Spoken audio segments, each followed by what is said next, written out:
In this quick video, we're just going to show you the basics of how to use presentations for Google. Under File, and I'm just going to stick to the File menu for now, you can go to Share. You could also go way over here and click on the Share button. You can go to New, and this is how you would create a new document. They also give you options to create other documents, so you aren't stuck in presentations and creating a new presentation. You can create a new document, spreadsheet, any of the Google items here. You can open a PowerPoint that you already had made previously.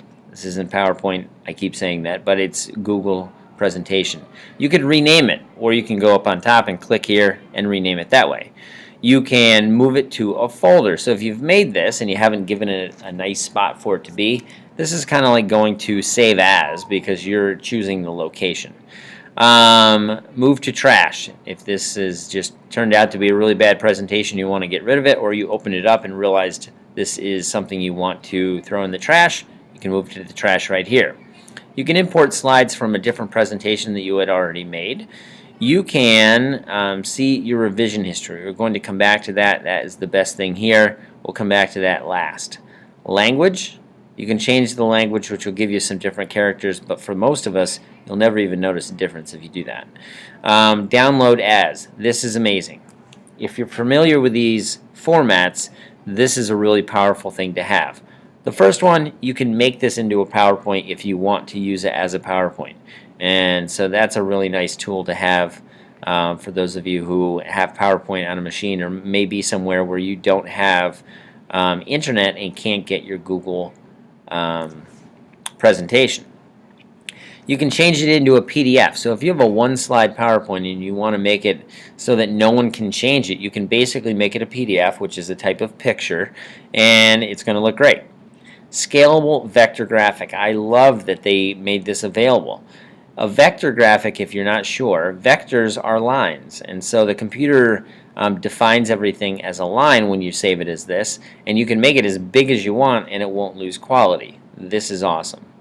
A PNG file is basically used, it's a picture that you would use on the internet. JPEG is the standard type of image that most people use when they take a picture on the camera that they have. And the last one is plain text. That takes out all of the formatting, takes out all of the bells and whistles, but it saves just the text for your presentation. That's a really helpful tool. Next one, publish to the web. You can change this directly to a web page, and that's a really nice thing to be able to do. Email collaborators. If we had shared earlier, I showed you that shared button. If we had done that, you can email to collaborators. You can also email it as an attachment, so you can send a little message, not just send the PowerPoint, but also send a message with your PowerPoint, maybe explaining why you're sending it. The page setup is really nice because you can change the size. The standard one, 4:3, but you can do widescreen, you can do even wider screen, and you can do a custom size if you want. So that's pretty cool that you have the ability to do that. So we're not going to change it right now. Lastly, in this menu is the print, settings, and preview. If you want to print this, you can look at it here. If you know that it's exactly what you want, you can go straight to the print button at the bottom. But if you want to get a preview to see it first and maybe change some settings, you can go here. I said that I would save the best for last, and I have. If you see the revision history, I'm going to click out of this for 1 second. We always have the undo button up here. You can go backwards and forwards by undoing and redoing. Okay, it's undoing things that I had already done. I can go forwards and redo all those things that I had already done. Or, and this is really powerful, you can go to see your revision history. It automatically comes up pretty limited as your options, but you can go down to the bottom, show more detailed revisions.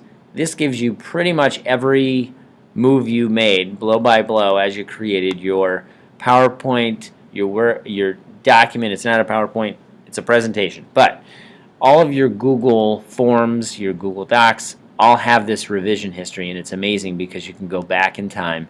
Even if you've saved this, left the computer, turned it off, came back, it's always going to give you the revision history. This is awesome.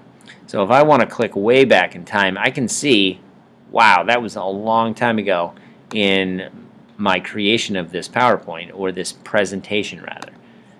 click in the beginning, and now I'm back to where I started. It's a great tool. And so don't forget about the revision history. It's the best thing, in my opinion, under the File menu.